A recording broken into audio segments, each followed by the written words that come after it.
Those Damn Ross Kids is a podcast for adults, and the opinions we express do not reflect the opinions of our employers or even ourselves. If you would like to support the show, go to Duckfeed.tv/tipjar and check out our Patreon campaign. Dos Equis. Land shark. Ugh. Land shark? Yeah, it's good. Really? Yeah. Jimmy Buffett's beer? You have to look past that. You have to look past the illustrious author of Let's Get Drunk and Screw. Yeah. you have to look past the author of Boat Music. Cheeseburger in Paradise. Yeah. Like, he's a clown. You might as well be drinking clown beer. Hey, it's the new Those Damn Ross Kids beer, Clown Water. That'd be a liquor, like a cotton candy flavored rum, Clown Water. Who pulled the little lever on my seat that made it tip back so far? You were so far away from the microphone. I know. I'm in a clown chair.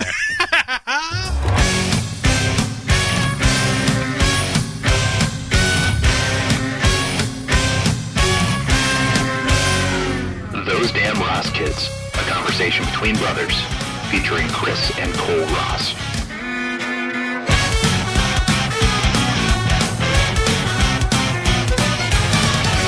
High energy. I've been recording podcasts, Kris, since 3 p.m. today. That's your problem. I know it's my problem. And it really is the problem, isn't it? The only one you need to do right here. Yeah, it's the only one you ought to listen to. It's where the heat is. Fuck that shit. This is where the magic happens. God, not talking about video games here. Yeah. It is your refuge on this network for getting away from video games. It's the only damn thing where I can guarantee you that maybe two or three out of 100 and what are we on? 100 and who gives a shit? Nobody's listening. 140 people are listening, Kris, more than ever. Like we're up. Come on, man. Got to keep biggering and biggering. Biggering and biggering. Chop off 5 truffula trees with one smacker. With one smackerel?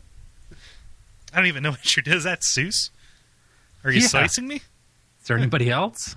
But it's like the one where you can assure out of however many what. Like you kind of trailed off into self-loathing there. Look, I really didn't like that you had to jump off the stairs here in order to get the secret door to open. But I like the sword that's underneath. That's a good one. It's really neat, and one of the coolest things is that it doesn't diverge from the plethora of underbites of subplot. And Tachira Chakashima, who programmed this particular section in the strategy situation, he definitely thought it. He thought this through. Is really my point. I don't know what's more shocking: A, your impression, or B, the implication that you have listened.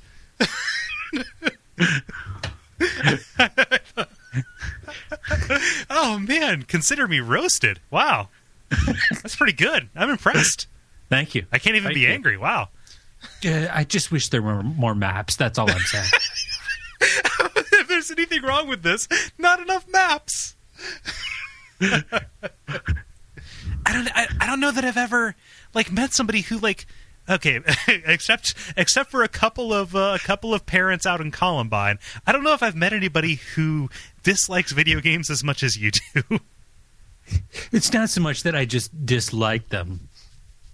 It has more to do with the fact that the reality that's in front of me is so much better than the perspective that a one-person shooter can give. First-person shooter? Yeah. Yeah. Good God, it's uncanny. It's like listening to a mirror. Yeah. First time caller, never listened. Are you seriously just guessing what it sounds like? Yeah. Okay. Cool. You just made a bunch of people very happy. Yeah. If you want to give to our platonic, it's the only way we're gonna have a relationship. So give to our. Holy cow, man. I just want to, can that just be the whole episode? Can you just keep going? I don't know, maybe. Yeah, okay, cool. Yeah, I'm sure I'll be back. Okay, cool. Can this just be a recurring bit? Chris does every other show on the network. I don't see what would be different. Oh man, this is episode number 140 of Those Damn Roskits. Yeah. Despite my best effort, it is still this podcast. I'm Chris. I'm Kole. It's a comedy podcast. We're here to entertain your asses. Oh man, I don't know. I'd like to get like more non-video game podcasts on the network. However, like I only have so much time in my day, so yeah, only so much time in the day. But I don't know. You only work in an office full of creatives. What do you mean? Yeah, there's lots of people that would probably love to make a show. Oh, I know, and I've talked with people. I assure you, I've talked with people. But like seriously, lower the bar. Well, lower. No, but I'm serious. Like just talking. It'd be awesome to kind of like broaden the net, but like bring in people with more diverse interests. However, like just it's a lot of work even just doing what I do. So like, hey, yeah, can I? I really think there should be a save point here. I really have to pee. Okay, go pee. Thanks. Hang on. All right.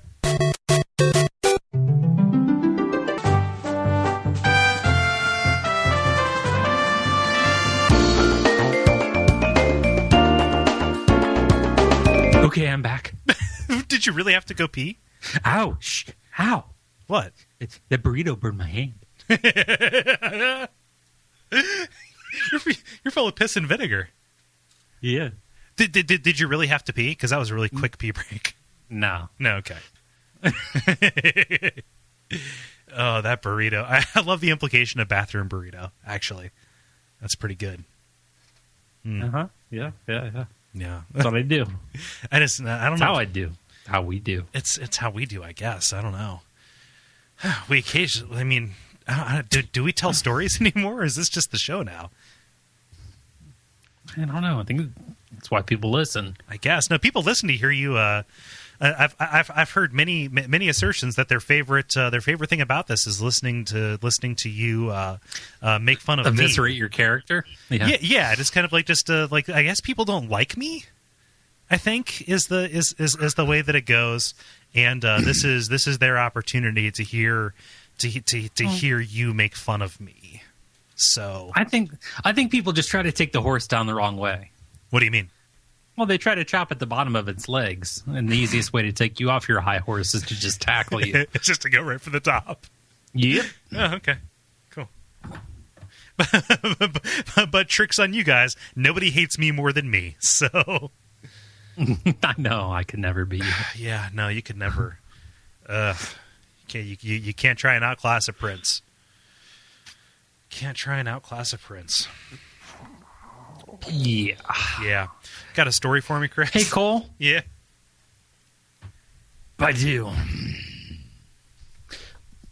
Police arrested a Murfreesboro, Tennessee man who was allegedly trying to have intercourse with a bar's ATM. That's a gold digger. He pulled down his pants and underwear, exposing his genitals, and then attempted to penetrate and have his way with the Burro Bar and Grill's cash machine. Yeah. He then walked nude around the bar, thrusting his hips in the air, saying, "I'm a fancy boy." No. That's placing him in the realm of American hero. I am mommy's fancy boy. I am a fancy boy. They called the police, and he again exposed himself in front of the police, engaged in sexual intercourse with a wooden picnic table. No, that was the guy in Cleveland like 10 years ago.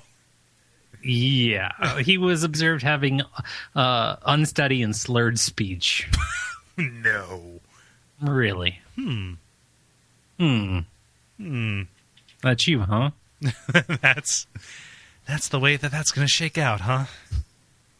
Lonnie Jackson Hutton. Three names. Incredible results. Oh, no, he earned his second name. In Project Mayhem, you have no name. In death, he is Robert Paulson. In awesomeness, he is Robert Louis Paulson. Robert Louis. He composed a bunch of marches, I guess. He played Lincoln. Yeah, what did he do? Who did Daniel Day-Lewis kill to get the day added? Every character he played. Yeah, no, all the scenery from Chewing It Up, am I right? High five. Oh, boom. Oh, burned. Yeah. No, there's a little bit of lag in the voiceover work, but all in all, I think it's got a pretty good scheme. Jesus Christ. Yeah, so this guy, he had a choice. You know, he saw the 1993 Michael J. Fox film For Love or Money, and he thought, no, it's not an or proposition, it's an and, for love and money. Banging an ATM. Well, what are you going to do? Hey, do you go ass to mouth on an ATM? I think he was. He didn't open. He didn't go open from up, the cash chute to the card swiper. He didn't open up the cabinet and stick it in where they put the cash in. No, so I guess you have 15, 20 seconds to get off while that door's open. Otherwise, yoink, gone. Oh, like a thief in the night. Man, oh you man. don't want to be a member of that club. Wow. Okay. Can I? Here's what I'm going to do, Chris. I'm going to tell you about a new. You know, it's not so much like a dating site as it is a dating paradigm. All right. Are you familiar with OkCupid? I have heard of it. Yes. Okay. You know, I think that plays a little bit too far into the bourgeoisie. You know, it assumes you have access to a computer, or at least that you enjoy, working like that. But what if you're into separating the means of production from the from capital, right? Did you just quote a Snoop Dogg lyric? Nope. No. The bourgeoisie. The bourgeois what? The bourgeois sizzle. Snoop Dogg D-O double G. D-O double. No, I didn't just quote the bourgeois sizzle. No. What I'm saying is that occasionally there needs to be something called OK Comrade. which is currently a Facebook group, but I think it's going to be a website soon, which is, progressive communists looking to date other progressive communists. Okay, Comrade. I'm a J.O. buddy who could ask for more. Yeah. And I'm going to read you one of these profiles. All of them are like this. Okay? Hi. Me and my straight buddy, J.O. on the floor. We'll call it Twin Jets. No. Hi. I'm Andrew. So no, hey. Huh? Go ahead. I'm Andrew. I'm a 21-year-old, non-binary, Q/F, gray asexual, panromantic, neuroatypical psychology student, Muslim convert living in Edinburgh, Scotland, and originally from Liverpool, England. I'm interested in philosophy, critical theory, structural Marxism, post-colonialism, gender queer theory, and psychoanalytic theory. I agitate alongside and help organize anti-FASC, anti-capitalism, pro-Palestinian, and LGBTQIA plus stuff. I'm looking for camaraderie amongst local folks, friends, and whatnot. My first boy-girl thing with Aerith from Final Fantasy VII. This implies you're doing research. Recently gotten over this, and I'm ready to get out there. Jesus.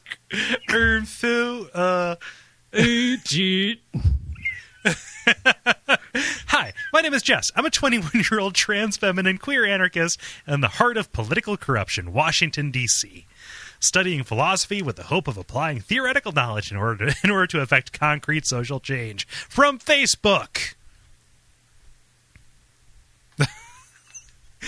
Do you get it? Chris, are you hearing these labels? Are you hearing these labels from people who are just so...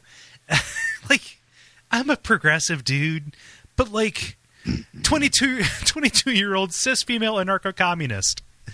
The belief in masculine superiority is embedded in the language that they use. I prefer to not call them bosses, but challenges. Or more like challenge runes. Yeah. Everyone needs someone, and they need a place to meet. I suppose. So I encourage this wholeheartedly.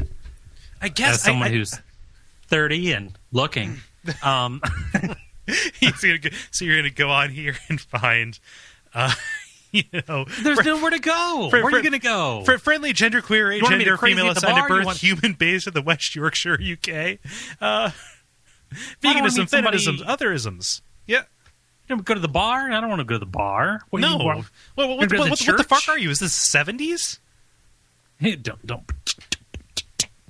No, it's not the 70s. There's nowhere to go. Why not go to Facebook? Why not go to find a Comrade whatever? Okay, Comrade. Okay, Comrade. Yeah. Okay, just go to OK Computer. Look for technosexuals. Yeah. All your base are belong to me. Yeah. Man, you're tipping so many hands here, Chris. I think that. Would I just like tell the bitch, like spit on her and say, "Where's my base?" Jesus Christ.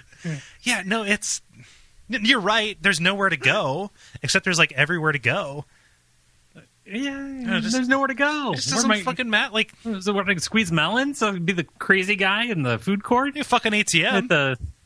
Well, it's always that. Like, that guy just might be like a couple of steps ahead of us. I don't know. What kind of fee do I incur if it's not my bank? Well, no. Some banks refund that at the end of the period, though. Now, there is a story. What? No. Just get an envelope full of cum. Like, oh, God. Oh. That might be the grossest thing I've ever said on this show. An envelope full of cum. That was way outside your comfort zone. A little bit. People are not going to know you from that. No, we're switching roles. You're out here the talking about cum guy. Yeah. No, and you're the knows Aerith's name guy. That's just like, wow. That's even the worm is turning. Chris, this is like that one Eddie Murphy movie. Yeah, Coming to America. Bowfinger. It's like Bowfinger. God, Bowfinger. Oh my God. You're not your labels. Don't put so many labels on yourself. It makes you look ridiculous. Just be a human. People be studying. People be studying. People be trying to like make themselves all out to be like special and shit through like the words they say. People are collecting data. They are, and the coolest thing about that is that they found out that worldwide, 54% of people know about the Holocaust. 32% of the world's population doubt it ever happened. Jesus. Seeing it as a myth or heavily exaggerated. This is a poll from the Anti-Defamation League. In their findings, they're saying in the Middle East and North Africa, the numbers are even more disturbing. Only 38% of people in the Middle East and North Africa are even aware that the Holocaust may have happened, let alone 63% think that it never happened. That's saying the 33% say, yeah, I'm aware somebody made that up. And yet 63% think that it never happened. Those numbers don't add up. 2 to 40, 20. There's 25% of the people in the Middle East and North Africa that hear the idea of the Holocaust and think that sounds fake. Wow. Yeah. That's fucking nuts. Across 102 countries, more than a quarter of the people, 26%, have deep-seated anti-Semitic views. Uh-huh. The survey was of almost 70,000 people. It's a pretty big survey. Yeah, it's big. The poll also asked about 11 Jewish stereotypes, among them that Jews have too much business power, only care about the Jewish people, and believe that they're better than others. In the U.S., 9% of people believed at least 6 of these stereotypes were true. 9%. That's well below the hatred curve, though. Like that's every couple of wingnuts. Yeah. Yeah. That's tricky. 93% of Palestinians believe that those stereotypes were true. I mean, they kind of might have a reason to not like them, though.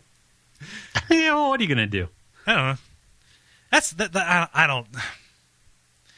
I don't even know. Like, that just seems...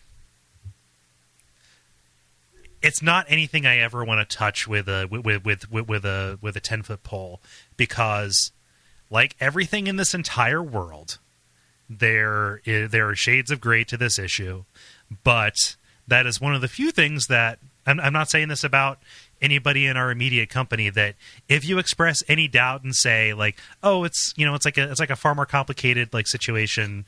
Then like obviously like don't believe shitty things about people based on stereotypes. That is the first and only directive you should probably... Yeah, that was an afterthought. I'm talking about the fact that a historical event may or may not have occurred. Yeah. And that's the bulk of this. Yeah. So I guess I'm taking this like right to like Israel Palestine. It's kind of like, oh, that's just one of those few things where if you express any doubt like about like any aspect of that, then all of a sudden like you like that, talking about that is not a way to make any friends. But like just straight up saying this thing didn't happen, like that there is almost no reason to say that, to my mind and to my sensibilities. There's almost no reason to deny that isn't straight up like founded in some kind of like weird, gross hatred. Well, sure. But here's the other thing, too. Okay?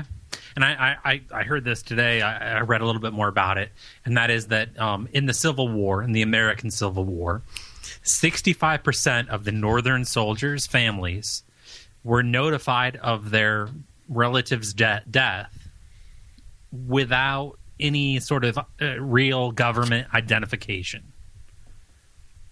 So they relied upon somebody that they knew from the block writing back to the relative saying, hey, I watched, Hezekiah die. Mm-hmm. Oh, poor Hezekiah. And he died a good death. And then in the South, there was like 95% relied on some sort of somebody's account of notifying the family. These governments, these governmental entities, they weren't sending a letter. I regret to inform you. Yeah. It just came. Mm-hmm. It's like you could disappear, blah, blah, blah. Like, nobody would ever know. Yeah. No, so when we talk about this, like, okay, did the Holocaust exist? Yes. Mm-hmm. And then the other part of this is it exaggerated? Now, this is talking about, and this poll, the study says heavily exaggerated, but is it exaggerated? Maybe. I mean, history is like really weird. Like, could it be? Like, how do we know how many were killed? You don't know. Yeah. I mean, could it have been 1 million? Maybe. Yeah. Probably. It's like, but was it 3 million? No, I don't know. Yeah. Well, you don't know. Like way too many. Like you can kind of leave it at that. Like, oh, way too many died. Okay, cool. Like, way too many died for really stupid reasons. And like you can I think that you can call it into, okay, this is getting into like serious history cast. Like, you can call the emphasis into question. Like I don't think that it is necessarily anti-Semitic to say that like, oh, a bunch more people than just the Jews died in the Holocaust. You can say that they're, one of the few people who was killed for like a religious belief or for like an ethnic reason. But then no, like they killed like a shit ton of Roma. Well, they were gypsies. Not Roma, please. But then there's also I've seen it positive that anybody who says that like, oh, Stalin, they were going to steal your money one way or another, weren't they? Oh, bosh. Oh, yeah, casual hatred, awesome. Yeah, no, it's like I've seen it. I've seen somebody get shot down for saying like, oh, Stalin killed like wicked more people than Hitler. Like, which is at least insofar as the history books that I've read, a fact. But like, I've seen that person get shot down for being an anti-Semite. It's like, wait a minute, it's not like a high score. Like, it can be like awful that people died. Like, it could just be terrible that happened, and like it's not, nah. There's two ways to look at this, and one is the speed with which the game is navigated, and the other is with which the game was navigated in relation to score. That means about as much as most of the stuff we say. Come on. Yeah, that's there's more. I don't know. There's nuance, but I think that there's a difference between that's nuance and you're saying something that is just straight up ignorant. Who, me? No, not you. Just people who say like, that just straight up didn't happen. Like, no, I don't know. Yeah, but there's places where these people live where they don't want to teach that. Oh yeah, no, for sure. And they're not teaching it to people. You know what I mean? No. And a lot of that has to do with politics. A lot of this stuff has to do with how kids are raised and for sure, what they're taught and what kind of education they're getting. And I remember, like I watched they showed us Schindler's List in 8th grade, right, as part of like the unit on the Holocaust. That's traumatic. Like. Being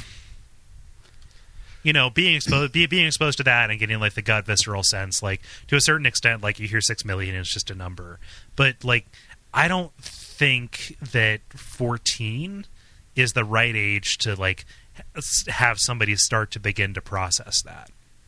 One thing I think that you and I should do, and this is serious, I think you and I need to go to the Smithsonian together. Oh yeah. Because I forget, were you there when we went to D.C.? No, I've never been to D.C. Okay, cool. Like I've been there in that I was in Baltimore. Yeah. But not there.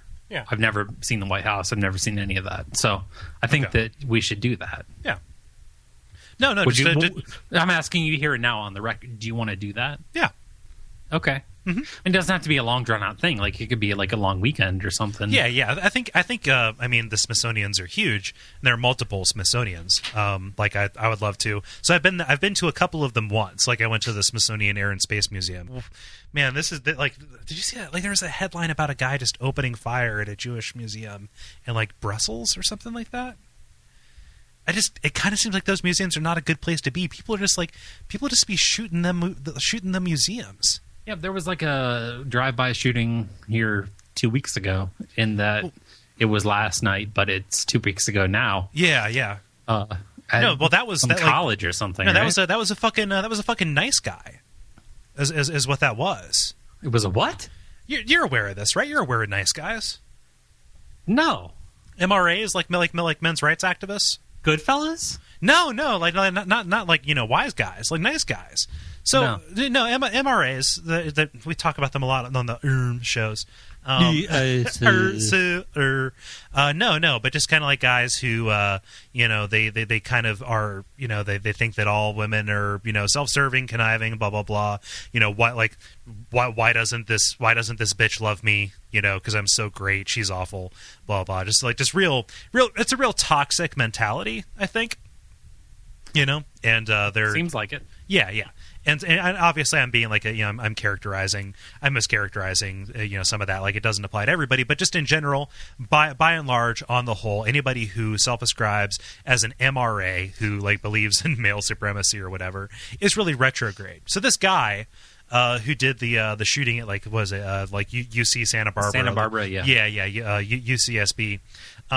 This is so crazy. I talked about it on the extra for Watch Out for Fireballs here recently, but like he had these YouTube videos of him up like shooting shooting video of like couples on the beach, and like it was like real stalker cam kind of stuff, and then he would turn it around and say this is how I feel every day, lonely and rejected because like this stupid bitch is going out with like this guy. So even like down to the point where seeing anybody else in like a happy like relationship just made him like just like really sick and upset at the world. And I saw these videos that this guy was doing like last night, and he was like talking really not like last night, like yesterday, like in the past like couple days, seeing this, and then all of a sudden here's news stories about this guy shooting it, saying like oh, it's the same dude. I saw this guy doing his like crazy stuff before it even happened, and he was like, it's like apocalyptic imagery. Really? Yeah, it's real upsetting. And there's a bunch of like internet hubbub about this. Like, you know, people are saying, "Oh, he doesn't represent us," et cetera, et cetera. But like, this guy was like, just like straight up in on it, straight up in it, all around it. Really? Yeah. Wow. Yeah. So like the nice guys. It's like the friend zone, the ladder theory. It's a little bit of like the seduction community treating women like commodities. It's the whole like, oh, I did nice things for this woman, therefore I'm entitled to sex. Why is she going out with this asshole and not me? I'm such a nice guy. She's terrible and I hate her forever. But why won't she fuck me? Therefore, all women are awful. Like it's like the epitome of like this, like the saddest like internet male stereotype. Like assume the worst and it's probably accurate. Go ahead. No, nothing. I'm thinking like Minecraft, where you can't escape the friend zone you got trapped in. Yeah, I know. You fall into a mine shaft. Like, man, like, what's with all these game references you're making? It's my life. live, breathe, craft, mine. What? That's your T-shirt. You're on camera right now. I mean, your Minecraft shirt aside, like, just in the meantime, while we've been talking about this, I looked up a transcript of this guy's last video. It's not even funny, but I feel like it's like the combination of I am better than you, but I am also terrible for living this terrible life. Like there's a fundamental imbalance there that just I can't really wrap my head around.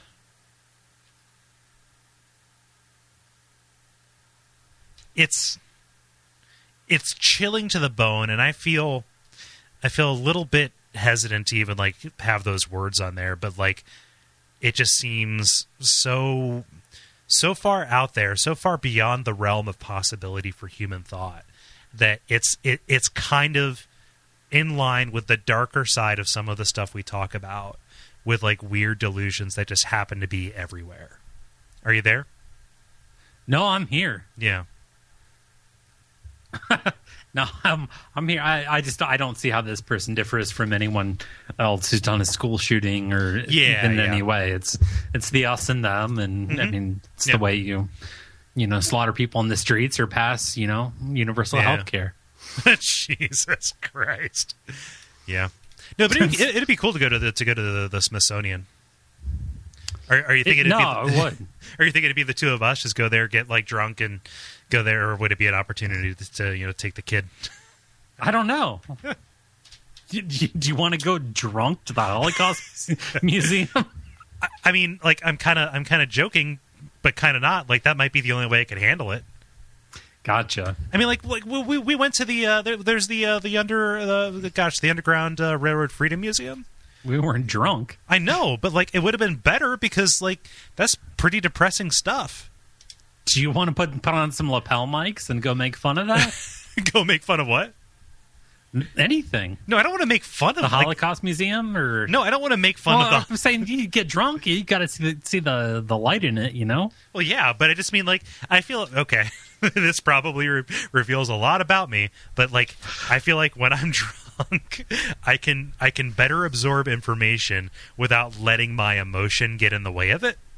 Sure. Yeah, because otherwise, like everything carries a certain number of anxiety points with it. And so, like, I feel like that might actually be like the best way to process that, which is here it is. Like maybe like it puts distance between me and the experience. Excuse me, I'm gonna have to go. My AP is flashing red. AP? What's AP? Anxiety points. Okay, there we go.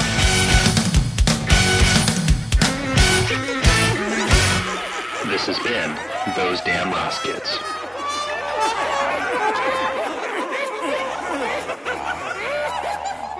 Well, we've had a lot of fun here today. No, we didn't. We talked about some really, really awful, dark shit. You did, with research. I don't even know. So hopefully you're still around after that. Oh man. So to be clear, we don't think that the Holocaust was a good thing. We don't endorse the actions of a horrible mass murderer. Do we deny its existence? No, we don't. I acknowledge it exists. As a collective, we do not. We? What? I said, as a collective, we do not. Oh yeah, as like a human. Yeah. Okay, cool. Yeah, there we go. Yeah. All these kids with their pumped up kicks, they're misogynist. Man, oh man. They're yelling Cleveland rocks. Gotta run faster than my Jesus. I don't even know. It's so like just the amount of tragedy that assails us on a day-to-day basis. It's a wonder we can even stand. I don't know. I know. But, we laugh, we look at it, we listen to podcasts, we drown out the voices. We give money. Yeah. Well, I mean, on occasion, if you want some cool perks. I don't know. We rip off other people's voices. Yeah. But we've got that Patreon campaign. It's patreon.com/Duckfeed.tv. If you're going to be doing any Amazon shopping, there's Duckfeed.tv/tipjar. There's an Amazon link that we get a little kickback when you use it. That goes a long way towards helping fund the day-to-day operations. Defray. Yes, defray the day-to-day operational costs, because this is a non-trivial cost to run these things and to deliver you this entertainment. Additionally, more, let's say, ethereal things, you can join the conversation on Facebook. That's facebook.com/thosedamnrosskids. And iTunes ratings and reviews are always welcome. Chris, did I miss anything important? I believe you got it. Cool. Sorry, America. Sorry.